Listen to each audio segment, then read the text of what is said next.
Hi everyone, Dion Johnson here from fedappatwork.com, and today is day 15 of our 21-day video challenge, Create a Better Work Life. And today we're talking about mediocrity.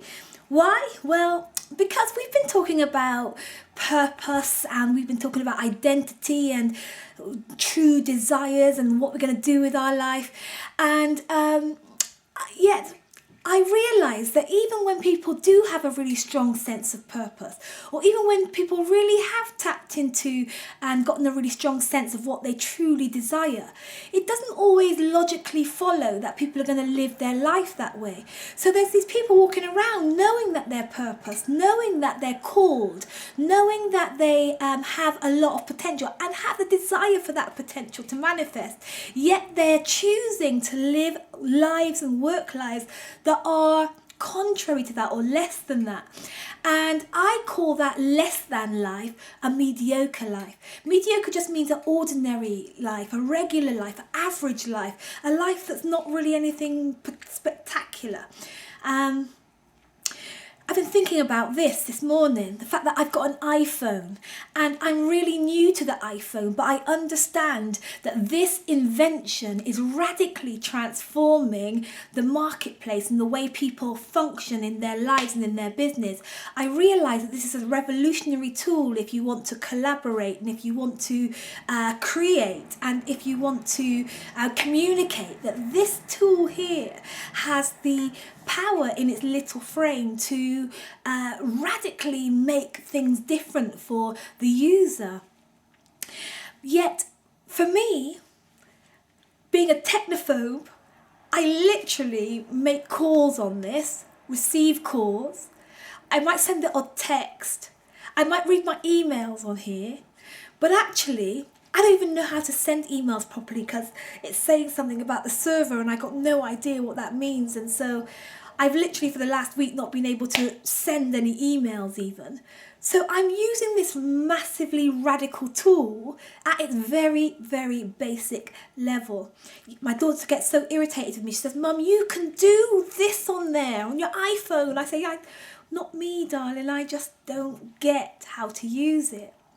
And it got me thinking that so many of our work lives and our lives are being lived like this. So we know that there's this whole load of potential. We know that there's just so much that could happen. But we are choosing to play small. We're choosing to stay middle of the road. We're choosing to, be gentle and ordinary and not doing very much, not in comparison to what it could do. You get what I mean, right? And so today I'm really here to urge you to understand, first of all, that just because you get a strong sense of purpose and just because you have started to tap into your desires doesn't necessarily mean that it's going to follow that you're going to live that life. You're going to have to choose to, and I'm urging you today to choose to live the life that you know you're called to live, the life that you are desiring.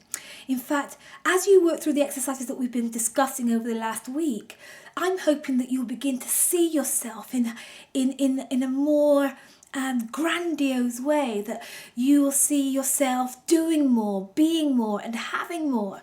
And then when you begin to see those things about your life and your work life, I want you to say yes to that and choose to make the steps towards making that life come true. Don't settle.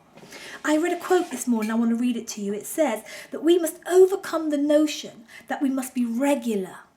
And it's so regular, isn't it, that people don't go for it. Somebody said to me once, I don't want to aim too high in case I don't make it. But I'm not encouraging you to listen to this quote. We must overcome the notion that we must be regular. It robs you of the chance to be extraordinary and leads to the mediocre. The reason that I don't use my iPhone much more fully is because I'm going to have to take my slow technical brain and try and align it with the functionality of this phone, and that for me is a painful process. That for me is it drains me. I just don't get enthusiastic about it at all. I mean, once I know it though, I'll be able to use the phone properly, but it's going to take me a while to say yes to the process. Today I'm asking you to say yes to the process. to see what you can achieve, to desire it, and then to say yes to it. Choose it, step into it, and decide to live it. Will you do that for me? I love what one of my favourite speakers, Dr. Miles Monroe, said. He says that the richest place on the planet are the graveyards, because people go to their grave carrying all of that potential, all of that possibility still inside of them, never having spent it here on earth. And when people ask me about my work, one of my biggest missions is for us to retire empty.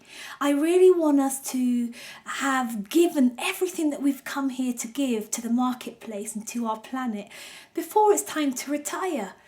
Don't sit on the gold mine that you're carrying. I'm urging you today to line up your life with the big you that's in your desires, the big you that your purpose speaks about. Line up your life with it and say yes to it, and jump in feet first and say, I'll learn to fly on my way down. See you later. Bye.